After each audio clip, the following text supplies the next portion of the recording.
1/15th of the density of the U.S. So think about the U.S., the landfills issue and stuff like that.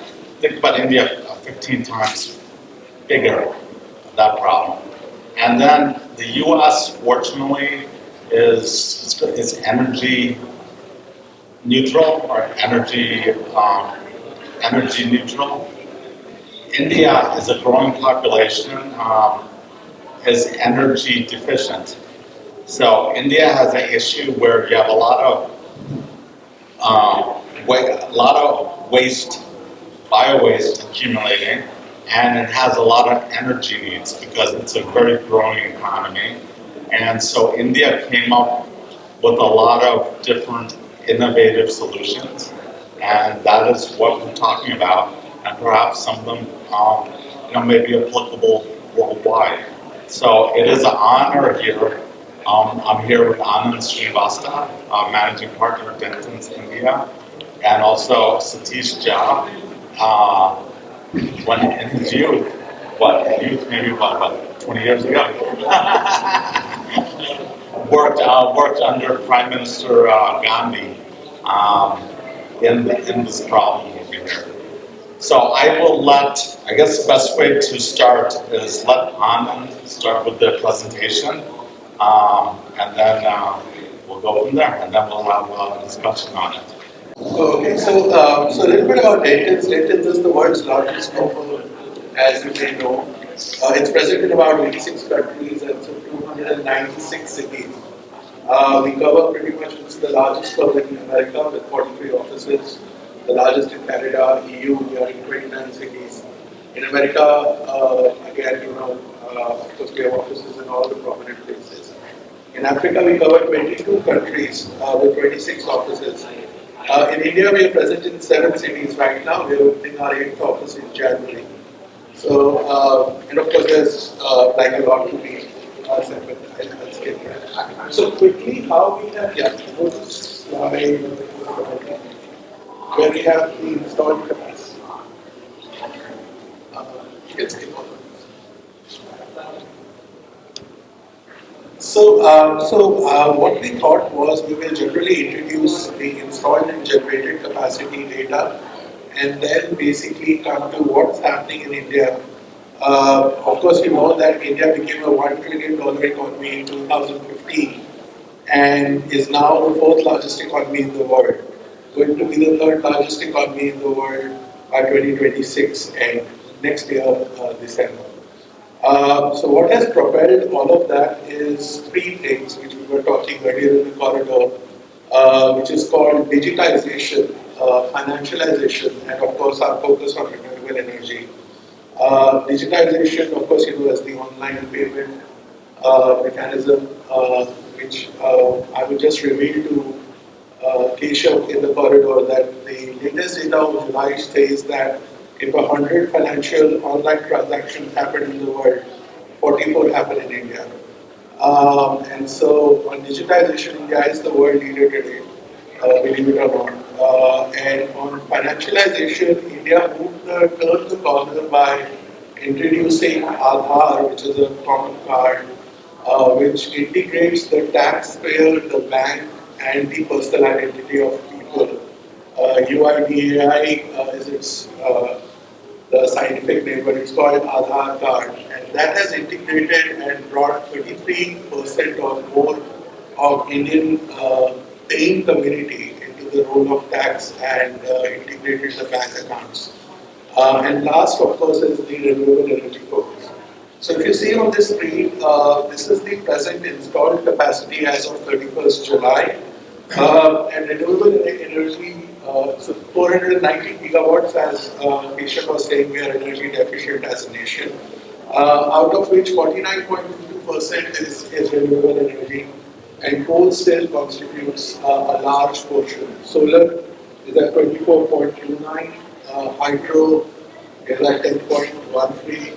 Nuclear, you will see, is only 1.79 of the energy mix, which, if you were to compare with the United States, is United States energy mix on nuclear is 9.8%. So it's almost 5 times of India. Next slide, please.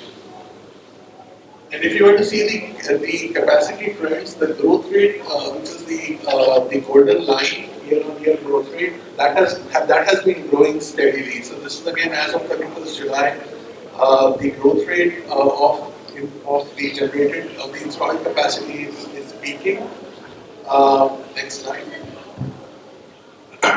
Now the generated capacity is slightly more than the installed capacity, which most of you in the energy world would understand because we have variable energy. Power plants generate sometimes more than what their installed capacity is, and sometimes deficient. So 636 gigawatts or this billion units is the present generation capacity, of which renewable energy is about 30%. So, and this is because India loses a large portion of its energy to transmission and distribution losses. Our T&D, so energy sector, I assume everybody is in the energy sector, so T&D losses usually should be in the region of sub 5%.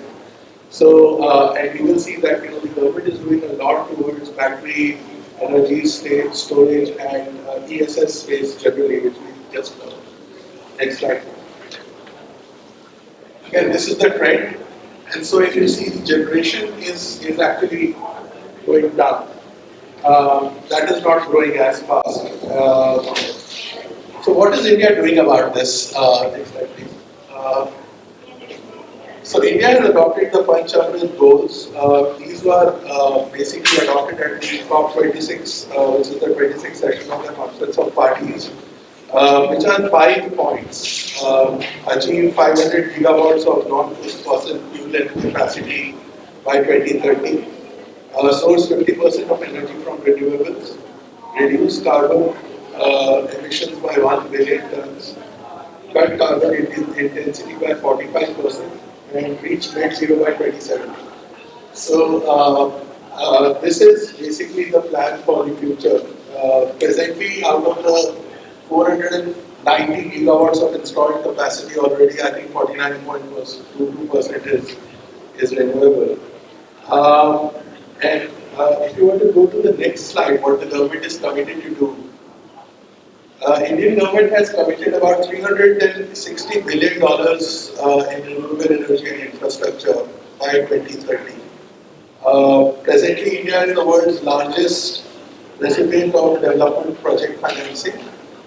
We got about $2.4 billion in 2024 from the world agencies, and it's expected to grow between 12 to 35% in the coming years, with investments across energy efficiency, green hydrogen, which are offering very strong returns. We were discussing about green attributes.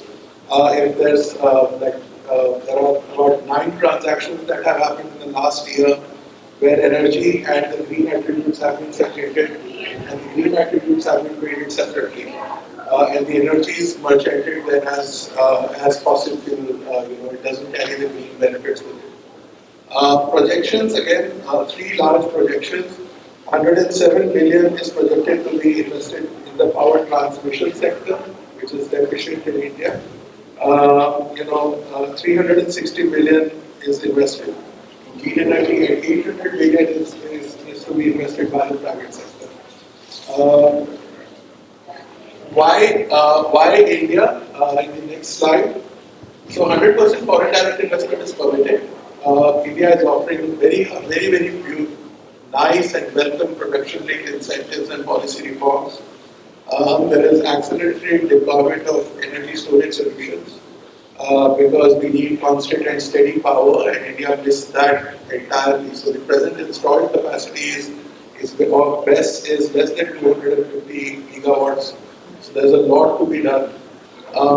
Increased private participation in project implementation of solar cells, which also we will discuss today, and key infrastructure developments with smart metering and grid modernization, because there is a push towards adoption of EVs. I'll take a pause and maybe invite comments from Satish on the India's overall plan for energy. So Satish, what I would say is, you were there at the early stage. So basically, as a young kid, from what you saw when you were at the government to what they're projecting now. Tell us your thoughts. Okay, let me tell you. My first job was as a director of Department of Power, Ministry of Energy, and I was looking at things which I did not know anything about. And I learned a lot by doing it. My second job was to be advisor like a joint secretary, 24 years at Ministry of Energy Advisory Board under KC Pant's chairmanship. Jairam Ramesh and I were together. He was 4 years my older. We both became youngest joint secretaries in the history of India, looking at policy of energy. And I was learning. And then Mr. Gandhi appointed me as advisor in the rank of full secretary when I was 29 years old in MNRE, renewable energy. Effectively, in other words, I began with thermal power. I looked at policy and became renewable. But more importantly, why I'm here is because one of my friends, I came with Climate League a few years ago, that led to some interest. I ended up acquiring 500 megawatts of solar power. So now I had to figure out how to handle that. And that was very interesting. So I would say I began by looking at how India was making 220 megawatt thermal plants, what challenges there were. And there were phenomenal challenges when we tried to be the Siemens of India, at that point in time, or GE of India for that matter. Since then, we have come a long way. I was looking at India when we had only about 50 gigawatts of power. Now we are a massive country. But having said that, think of this way, US has 1250 gigawatts of power for one-fifth the population. By that token, India needs 7,500 gigawatts of power whenever it needs. It could be renewable, it could be personalized power, it could be technology of the future, but the amount of power, if you go by today's kind of metrics, India would need to have the same level of quality of energy life as the US has, 7,500 gigawatts, which is more than, as of today, world's installed capacity. That's very interesting. In other words, opportunity from investment point of view, they are phenomenal. I mean, there is, but what the challenge is, since I became an investor, I would say, our policy is regulation. And since I was an editor also in between, I'm a critic as well. So forgive me if I sound like a critic, because that's in my DNA to be critical. As an investor, I think I'll be much happier if the regulatory process was slightly investor-friendly. If the bureaucracy looked at investors as their partners rather than adversaries. If whenever the challenges arise, they're very easy to enumerate, systematize, and we can help them. We can help them if you are Brookfield. We can help them if you are big. There is a size, or we can help them as a collective of investors. If you go as a consortium, we tell the government is willing to. My friend, my junior, is currently the Secretary for Renewable Energy, Sudeep Jain, Keshav Mehta. Now, Sudeep is very happy to handle it. Government is. We need to come up with something very concrete, decent proposals, and they will become investor friendly. Friendliness depends on how friendly our approach is. So if we say the same thing nicely, some people know that they can talk about the worst thing. It's such a beautiful, you don't mind it. We got to figure out the language of investor, which has to be something the government is willing to understand. Very often we cut it too dry. They don't understand. Very often, okay, I got the money, if you really need it, we'll take a high-handed approach.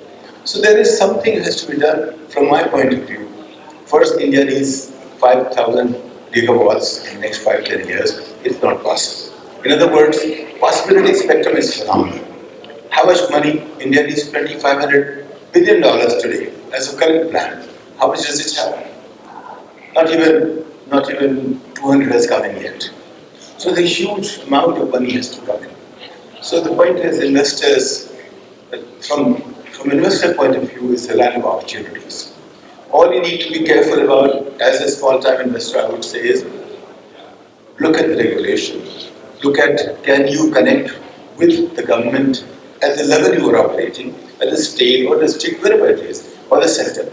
Your ability to deal with the government will be a critical success factor in getting money in the right place, how to get it out, and so on and so forth. There are many things which are different from the Western world. Every country has its own rules, etc. India has its own. Try to understand them. But they are not insurmountable. So India is inviting from that point of view. It's a land of opportunities. It is a huge investment deficit as of now, and it's a beckoning anyone who wants to invest to come in. But go with open eyes and try to understand so you don't regret later on. And we have seen many companies have come and gone. Some have regretted, some have enjoyed. The kind of growth I've seen in the past 20 years, the number of billionaires India has made, probably no country will match that today.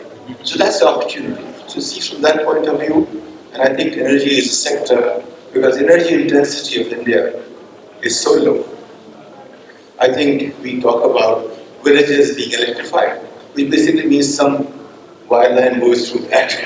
It doesn't really light up any bulbs, come to think of it. But we got plenty of things to do. So I would say that if you're investing in energy, India is beckoning.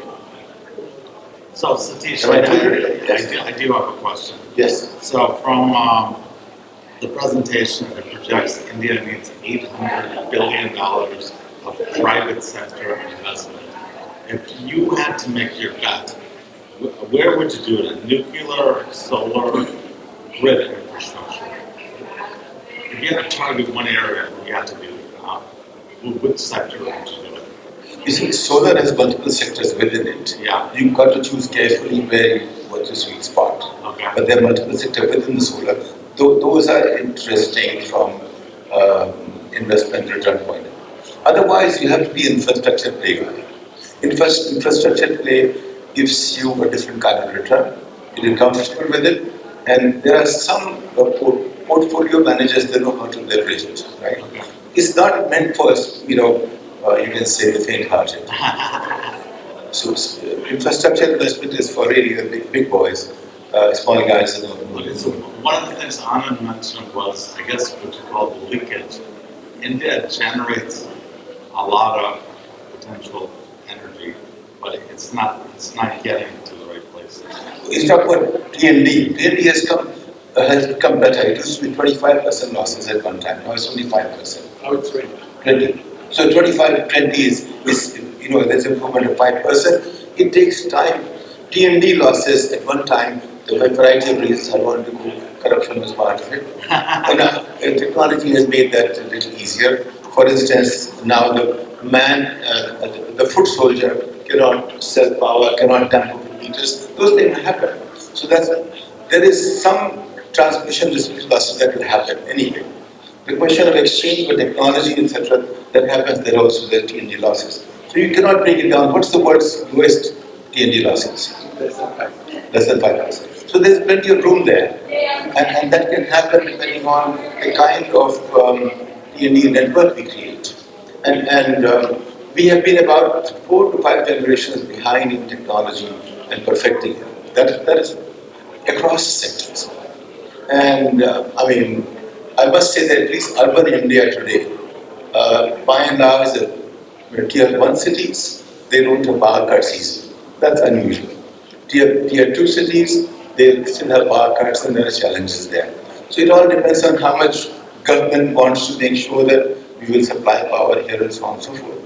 But by and large, I think given the urban demand, India's power supply is okay, but rural areas, if you don't, that's 98% people in tier 3 downwards.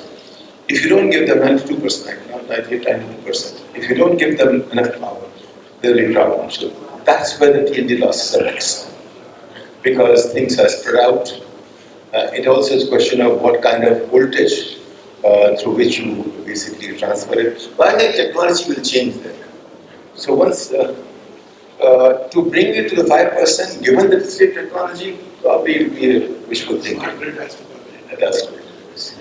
So let me ask you on this. So basically in the US, nuclear used to be the boogeyman. It used to be, we got rid of it, we wanted to get rid of it. India is now embracing nuclear. Now it says that they want to go to 100 gigawatts by 2047, a 12x increase. So the question is, why there's not the resistance to nuclear in India now, as there is even now to the US? So I think we have to see that one of the next slide.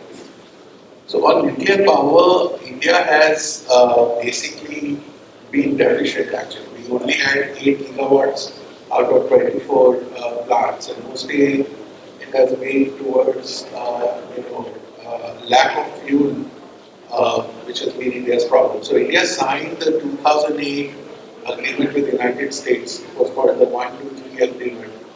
But under that, India did not get access to the fuel for nuclear power.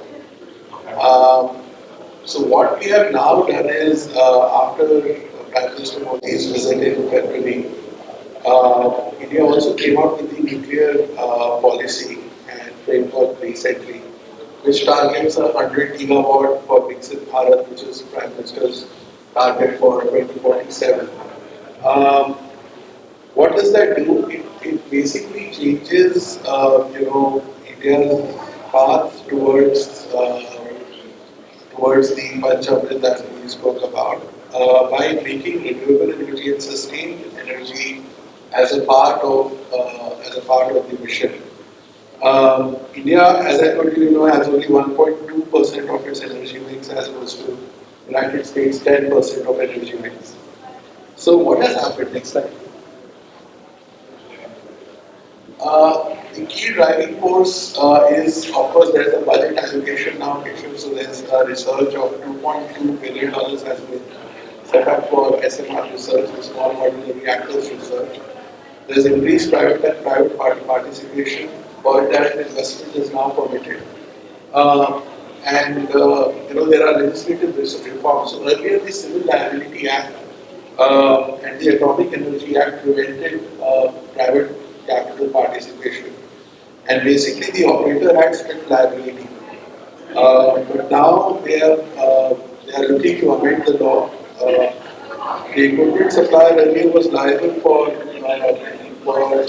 a nuclear incident, irrespective of the operator's fault, and there could be a tracing back to the equipment supplier or his employee for supply of equipment with related defects or substandard services. And the Civil Liability Act states that it is not the only liability. It says that this law is not in derogation of other laws, which means the tortious liability claims would survive. Now, those legislative reforms are presently under discussion, and the government, of course, is actively looking at it. Next slide. So presently, what India has done with the United States is to say that under the India-US 123 agreement, we will fully implement advancing plans to construct US-designed small and medium small modular reactors. So we are committed to 5 SMRs by 2033 for this purpose. And already, if you know, in March 2025, Holtec International has been granted permission to transfer technology by the Department of Energy in the United States. So Holtec International is now looking to transfer the SMR technology to India, and it's in joint venture with the Tatas and Larsen & Toubro. Next slide. What has India done other than that? So the Nuclear Power Corporation of India has floated tenders for SMR. Jaipur Nuclear Power Project has been now commissioned with 6 unit pressurized reactors of 1730 megawatts each, totaling to 10 gigawatts. And in February 2025, India has signed, of course, India signed with the United States for SMRs, but it has signed with EDF, the French government energy company, for advanced modular reactors and SMRs again. The Kundan KKNP power project has now got 2 units of 1 gigawatt operationalized in 2013 and 16, and 4 further units. This is in partnership with Russia. Are again in production, which construction started in 2017 and 2021. Next slide. So this is why India has not done a lot, because of the suppliers group granted fee waiver to India for civil nuclear trade in 2008. But then the availability of nuclear fuel has taken its time. We signed a cooperation agreement for civil liability for several nuclear plants with Canada, Australia, UK, Japan now. And in 2025, we have also signed with Russia for their government Rosatom for thorium. And thorium has now been, of course, the process of taking thorium to uranium has also now been, popularized. So India has the largest, storage of thorium right now, and it's likely to be mined in the future. So one of the principal reasons is that the fuel is also within India now. So let me ask you, switching topics over here. Coal. So why is India still use so much percentage of its energy coal, and what's the obstacle to get rid of it? Well, so the process is on. Coal India is the world's largest company. I don't know how many of you know that, but it is the world's largest company by turnover or by size. Okay. But India is trying to now ensure that our focus on coal reduces with more and more energy being generated through reliable sources. One additional reason why nuclear power is being proposed is that to generate the kind of growth that we are talking about, we need to catapult it through, because a renewable energy project has its variable energy, and it generates very less compared to what a nuclear plant could do within the same time. Wow. So that's one thing. But coal, I think, will continue to be India's focus for a bit. It's only as I think as renewable energy continues to grow one to one, but it will take time for coal to be completely wiped away. Okay, so the policy goal of India by 2070 is to try to be net zero. What are the biggest challenges to achieving that goal? Well, I think presently the regulation is sufficiently mature. Our tariff policy, just like United States, we have a separate tariff regulator. So the energy tariff is controlled by a regulatory commission, and there is an appellate authority, and then appeals to the Supreme Court. So that part is very mature, and we are not seeing the same tariff petitions that we used to see 10 years back. I think the policy and the framework is also understood now. Where we are facing trouble is interstate issues, transmission issues, curtailment of power. So we are not able to evacuate power from Rajasthan, which is the state, or Gujarat, because the evacuation facilities are not there. We have the P&D losses as an issue. We have a lot of weakness in land acquisition processes, especially because we have strong protection for tribal and forest land, and that becomes a big problem because those are separate departments which operate with complete autonomy, and that's a long process. But other than that, I think the right-of-way issues have been more or less resolved. The government has come up with great policies of compensating, as opposed to acquisition of land, leasing lands for setting up those high-tension pillars. But overall, I think these will be the prime reasons. But I think India is working actively towards this resolution. Hey Satish, so you're also whatever, educator, investor. So the question to you is top advice for companies that want to invest in India's clean energy. What's the advice? Well, I think if you're going to look at investing at which level you want to invest, directly with the person who's going to operate, you can aggregate it, you're going to be at some level which is higher level. So tiering is very important depending on your appetite. That's one. Smaller investors will have to go further down the line, closer to the operator. And if you go to the operator, you've got to look at some of the questions. I'll just share with the challenges arise here. Like for instance, most solar projects are given, you have to produce within 1 year. But you have to go and get 70% as debt. The process of getting the debt funding might take 9 months. Then when will you complete it? Now if you don't complete, you are at the mercy of the bureaucrat, and so on and so forth. So then when you write those PPAs, let's say power agreements, etc., in case of solar, you want to make sure that some of these things don't come or just negotiate with them, we will fund it, provide it, blah, blah, blah. So if investors begin doing that, they have a role in their own interest also to help the government clean up its own process. So I think if you get involved in making sure, and don't accept that the government, because it has said so, it won't change. It can change any time. It changes all the time. So many investors, they look at government as if government is given, so it can't be changed. No, that's not. Government changes all the time. People like Adani and Ambani, they get change done in the morning and they under in the evening. So point is, everything can happen. So think of it this way, things are possible. But first thing is, India is a land of opportunity from investors' point of view. But invest wisely. If you just put the big guys, that's not your play really. Money is at the lower level. If you are a small investor, if you are going to be a big aggregator or private equity, it's a different ballgame. So I think depending on who you are, you have to set your due diligence at a level. But think of it this way, India is willing to negotiate with you and change things if we present a case well. And I have seen that happen as well. It's tough and easy, both.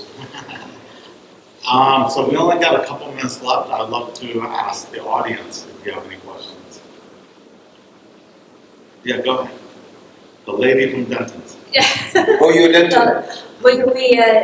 Dens is our council now for our nonprofit for water services. Okay. The sustainable, smart and sustainable cities. And she's wearing a purple shirt. So I wear a purple shirt and my water is sexy button because we do water, and so I've worked with a lot of people in the water space. Water space. Water, yeah, Okay.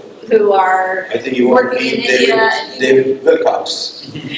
People from India who are, in the universities and the water utilities, and so, one of the first questions that came to mind was about the water energy nexus and, places that don't have water 24/7 or don't have water, whatever, because of power. Like, how much is that coming in? And then my other question, I'm gonna throw this out there, you can answer it separately, but I'm just looking at what's happening now in terms of changes internationally with, because we work with a lot of water startups that want to go abroad, or international startups want to come to the US. Tariffs, universities not taking in international students, this decades-long history of partnerships. How is that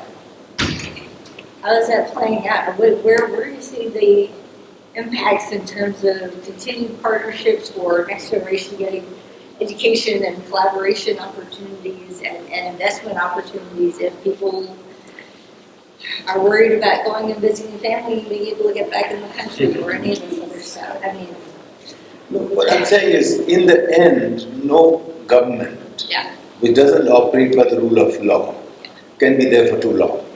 So that's the good thing. I mean, you see, with Trump, it's a very simple thing. Morning is one policy, afternoon is another. I was going to say, we do the same So thing. the point is, in India, somehow it's not as bad. Only two businesses have managed to do it that way. By and large, it's very stable policy, but it's always veering towards doing the right thing, right? Even the bad things are done in the name of right things. No matter what you do, it is done in the name of good things and right things. So it's moving in the direction of trying to be better, trying to become good. You can make mistakes because the person sitting there with taking policy may not get it right. So there are corrective mechanisms, so on and so forth. It might take a little longer, but basic effort is to go in the right direction. So I think Like just the U.S.-India collaborations that have been in place forever, and is Yes. that getting impacted?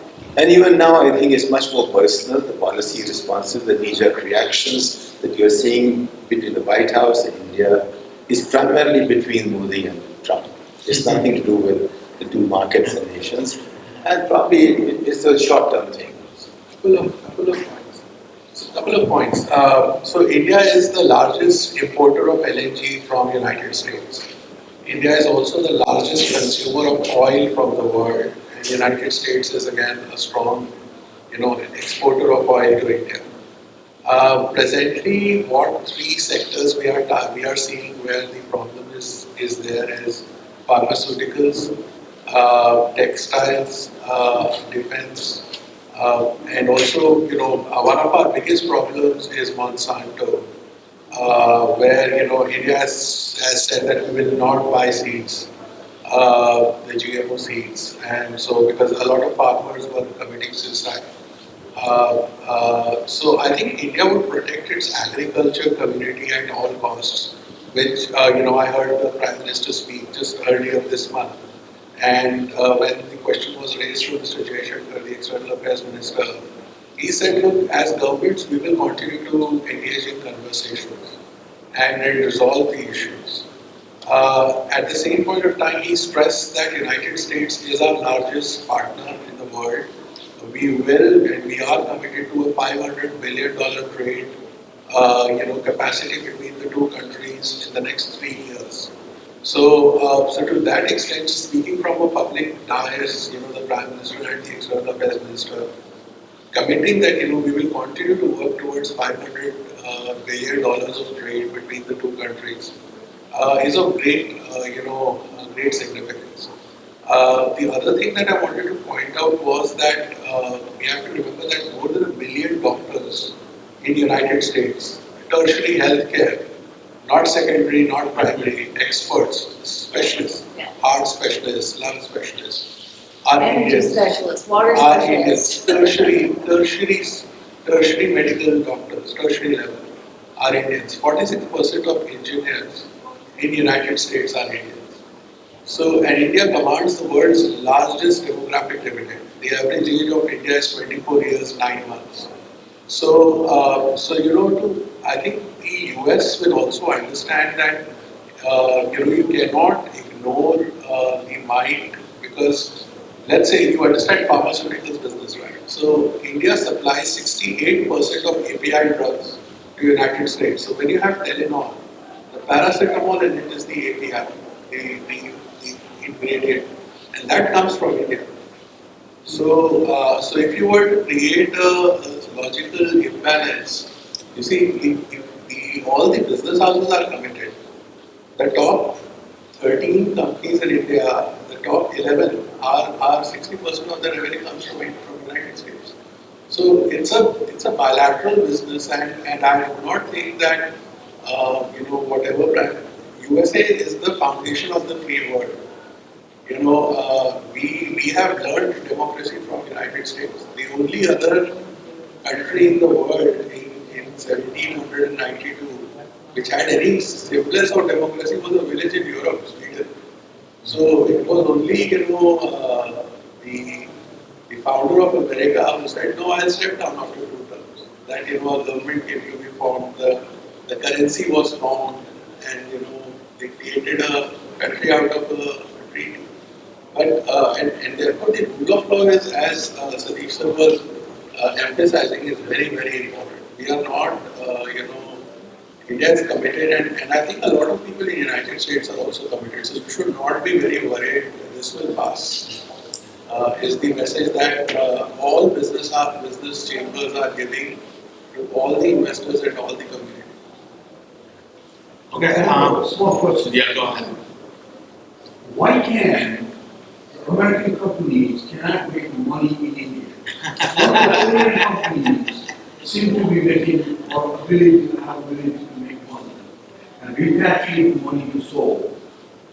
For the American companies, they go like General Motors, some businesses, they go, Harley Davidson could not survive. They had to close offices around. So from the consumer products to manufacturing of vehicles, they cannot make money somehow. And the Koreans make loads of money in Japan. So what would be the difference? What is that problem? Can you give some insight? I can give you a common man's answer. It's not a lawyer's answer. Satish can answer. But maybe Satish sir could So give this you a will- Okay, let me give you a generalist answer. So it's not true. I think a lot of American corporations make a lot of bucks in India. Google is making money. Right? So Google is making a lot of money. Amazon's biggest market is India. So I would not agree with your assertion. If you were to look at what United States is doing in defense, for example, Boeing's biggest market is India. And I'm an aviation lawyer also, so I do a lot of work with Boeing in India, whether in defense or in avionics, not only in civil aircraft. Civil aircraft, India is the world's largest market now. We have orders of more than 1,800 aircraft. Almost 1,100 of those aircraft are coming from United States. So I do not think you should harbor the belief that America is singled out in terms of policy. There is no such policy in India. But this is how to play the game. Yeah, so I think also the choice of the entry strategy, which Satish sir was saying, you have to go to the smart guys who are not learning at your cost. And Americans, again, GE has been there from 1960s, right? And GE is more of a household name in India than the, look at the support that we are advising GE on the Air India crash. GE was the first to step up even faster than Air India, which is an Indian company, in the crash work. And the research and the kind of data that was provided by us as GE lawyers to the government was amazing. And so I do not, I think, agree, or I would try to purge the thought that you are having. It was a very good lawyer answer. Thank you. I think he's referring to the companies that established facilities in India and they could not and had to come back. If you're trading, that's another story. When you're trading, there's no question of losing, etc. Because you've done the job, you're selling it there, you make money, you can't lose that. And if you lose, that's your choice. But when you go and establish business there, that's where the challenges are there from American side. And that's a big challenge. Ford had to come back, Citibank had to come back, GM, so they had to basically resign their investment choices. So, but GE had a financial business, the model was different. The question is, what kind of business model we create in Indian context, that's one. And similarly, the laws, etc. are such, we have to see whether we can make money or not. So most foreign banks, except the initial ones, who remain Standard Chartered. But many banks just got out of India. So we have to be careful what India is ready for. Harley-Davidson probably will not achieve Hero was able to create a model, Bajaj created a model. The question is, are they able to create a business model that works for Indian economy? Let's not forget, I'm tired of listening we are the third, fourth, fifth largest economy. India has 92% of people with income less than $1,000 per capita. Let's not forget that. So when you hear as fourth largest, you think of putting the Harley-Davidson, but the fact is 92% in India earns less than $1,000 per capita. 40% of India has less income than sub-Saharan Africa. Let's not forget that also. So we have to understand India not from the headline, but a little further down as well. So the challenge is that there was, for instance, Byju's. Picked up $22 billion American money. And just how did they lose? They acquired companies, they could not integrate, all the money is gone. Lost $22 billion. $1.5 billion in the case of Educom. Most money came from American investors, etc. So a lot of investment in India in the sectors which will not be productive because it went on hype. That didn't work out. Energy is not a hype business. So in the case of energy, you will see much less of that. But in some sectors where there is too much hype around it and it could be managed, issue is management, issue was portfolio, issue many kind of issues cropped up. So there were reasons for each case. Now for instance, if Ford or GM had decided to create a different model for India, maybe there was a way. Right. At that time what Trump said was right. Our taxes were really, totally insane, 150%. The vehicle that I buy in America for $100,000, I have to pay $350,000 simply for the same vehicle. But then in Singapore does the same thing, Malaysia does, many countries, Hong Kong does it, because they don't want those vehicles to come into cities. But we, in India, there's enough money that even at 350%, roads are choked. So, the challenge is, there's something called uniqueness of every economy, and you've got to be careful about that. So probably some people made quicker decisions, they didn't give enough thought, and they came out. Are American startups doing, I mean, if you're a big company, you can form relationships with a startup. Like if somebody wanted to do a pilot test on a nuclear plant and they had an easier time getting it in India, are they going to be able to get in? Are they going to do okay? Joint venture with Ambani, Adani. Actually, even that is not guaranteed. Okay, guys, I think 1 o'clock is our Uh-oh. deadline. However, yeah, there are a lot of talented people here. Please network offline. I'd love to meet with the big guy over there. So yeah, come on. Yeah. Yeah. So thank you. So thank you, everybody. This place is a